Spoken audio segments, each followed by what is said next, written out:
The Life and Lies of Borris Johnson, from the day he was born to the day he became Prime Minister. June 1964. Alexander Boris de Pfeffel Johnson is born in New York. His earliest recorded ambition is to become World King. 1982. In a letter to Johnson's father, an Eton schoolteacher writes of the 17-year-old Borris Johnson, "He sometimes seems affronted when criticised for what amounts to a gross failure of responsibility, and surprised at the same time that he was not appointed captain of the school for the next half. I think he honestly believes that it is churlish of us not to regard him as an exception, one who should be free of the network of obligation that binds everyone else." 1983. Johnson becomes a leading member of Oxford University's male-only Bullingdon Club. During his tenure, the club's members indulge in sexist taunting, vandalism, restaurant trashing, bullying and ritual humiliation of the poor.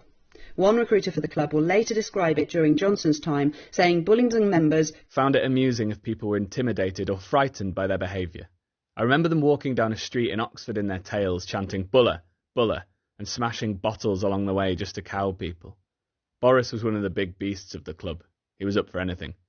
They treated certain types of people with absolute disdain and referred to them as plebs. 1984. Sixth former Damien Furness visits Johnson's Oxford College for his entrance interview. Many years later he will relate what happened. "I was staying the night and had an evening to kill in the college bar.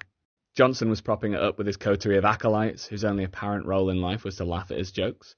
In the course of my pint, I felt obliged to finish. He mocked my speech impediment, my accent, my school, my dress sense, my haircut, my background, my father's work as a farm worker and garage proprietor, and my prospects in the scholarship interview I was there for. His only motivation was to amuse his posh boy mates." 1987. At the age of 23, Johnson marries the daughter of a millionaire art historian. Fresh out of university and aided by family connections, he lands a traineeship at the Times newspaper. 1988. Johnson is sacked as a trainee at the Times for making up a quote on his first front-page story. 1990. Johnson conspires with his Bullingdon Club friend Darius Guppy to have a fellow journalist assaulted. The two discuss in detail how badly assaulted the man will be, including cracked ribs and black eyes, before Johnson agrees to supply the journalist's address for the attack to be carried out. "Boris, have you got this number? How badly are you going to hurt this guy?" "Okay, let me explain this. You will not be put into intensive care or anything like that." "Okay, Derry, I thought I'll do it. Don't worry." The conspiracy goes nowhere, and no attack happens. 1991. According to a friend of Johnson's wife, an incident occurs in which Johnson displays his frightening temper, after which his wife turns up at the friend's flat in Brussels looking shocked, scared and on the brink of tears. The marriage soon deteriorates as Johnson begins an affair with a barrister. 1993. Johnson gets his barrister girlfriend pregnant and is soon divorced for the first time. 1994. He is now a columnist for The Telegraph and The Spectator magazine.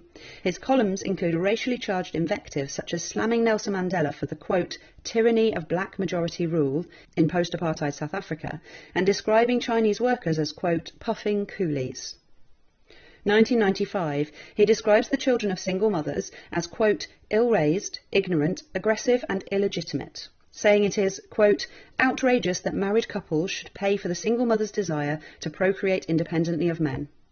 In the same piece, he dismisses working-class men as, quote, likely to be drunk, criminal, aimless, feckless and hopeless. 1998. Delighting in the resignation of gay Cabinet Minister Peter Mandelson for accepting an undisclosed loan from a friend, Johnson describes the gay community as, quote, tank-topped bumboys. 1999. Johnson is made editor of The Spectator magazine, promising owner Conrad Black he will not stand to be an MP. 2000. Johnson begins a relationship with one of his employees. He promises her that he will leave his wife to marry her. He does not leave his wife. 2001. Breaking his promise to the owner of The Spectator, Johnson stands to be an MP. He now promises voters in Henley that if they vote for him, he will step down as editor of The Spectator. That June, he becomes MP for Henley. He does not step down as editor of The Spectator. In a book he writes during the election campaign, Johnson compares equal marriage to a union between 3 men and a dog. 2002. Writing in The Spectator, Johnson defends British colonialism in Africa, saying, the problem is not that we were once in charge, but that we are not in charge anymore. Left to their own devices, the natives would rely on nothing but the instant carbohydrate gratification of the plantain. Meanwhile, in The Telegraph, he describes black Africans as, quote, flag-waving pickaninnies with watermelon smiles. 2003. Johnson is made Vice Chair of the Conservative Party and Shadow Arts Minister. 2004, rumours circulate that Johnson has got one of his employees pregnant, resulting in her having an abortion. Johnson slams the suggestion as, quote, complete balderdash and an inverted pyramid of piffle, and assures Conservative Party leader Michael Howard that the claim is untrue.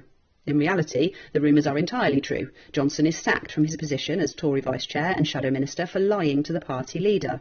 2005, Johnson steps down as editor of The Spectator. Advising his successor on how to deal with a senior female colleague, he says, just pat her on the bottom and send her on her way. 2008, Johnson becomes Mayor of London. 2009, he fathers a child with an unpaid advisor to City Hall. 2013, the Court of Appeal throws out an injunction that has until now prevented Johnson being named as the father of the child. 3 judges rule that the public has a right to know about Johnson's, quote, reckless behaviour.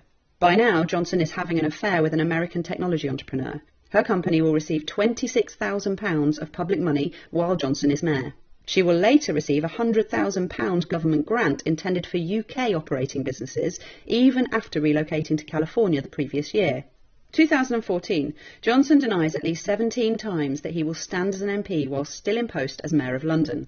2015, Johnson stands as an MP while still in post as Mayor of London. 2016, hedging his bets, Johnson drafts 2 Brexit articles, one pro-Leave and the other pro-Remain. In his pro-Remain article, Johnson says the UK should remain, quote, intimately engaged in the EU, and that Brexit could cause an economic shock, the diminishing of Britain on the world stage, and the breakup of the Union. 2 days later, Johnson announces he will be campaigning for Vote Leave. On June 23rd, Britain votes to leave the EU. Prime Minister David Cameron resigns. Johnson is the leading figure to replace him, but his leadership campaign soon implodes when his own campaign manager, Michael Gove, says that Johnson is, quote, not capable of leading the country. Instead, Cameron is succeeded by Theresa May. She makes Johnson Foreign Secretary.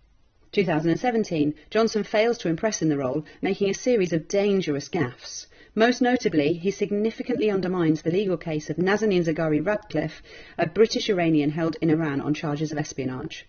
It will be a further 5 years before she is finally released. 2018, Johnson resigns as Foreign Secretary and returns to his £250,000 a year job as a columnist for the Daily Telegraph. He's soon using his column to label women who wear burqas as, quote, letterboxes. His brother Leo, who's married to a Muslim, slams Johnson for his, quote, bigotry. In the week following his outburst, Islamophobic incidents increase across the UK by almost 400%. Almost half of all reported in-person abuse directly references Borris Johnson or the language he used. Johnson is now having an affair with Carrie Symonds, a former communications director for the Conservative Party. Johnson and his wife will soon separate. 2019, police are called to Symonds' South London flat after reports of a serious altercation. Neighbours report hearing a woman screaming, followed by slamming and banging. Symonds is reportedly heard screaming at Johnson to, quote, get off me and get out of my flat. Symonds will soon be expecting a baby. It is the 5th time as a married man that Johnson has made another woman, who isn't his wife, pregnant. On the 19th of July, following an internal Conservative Party coup against Theresa May, Johnson fulfills his lifetime ambition and becomes Prime Minister of the United Kingdom. Everything in this film was known before the Tory Party made him Prime Minister. His tenure has been an administrative and a moral failure. The question now is, what will Conservative MPs do about it?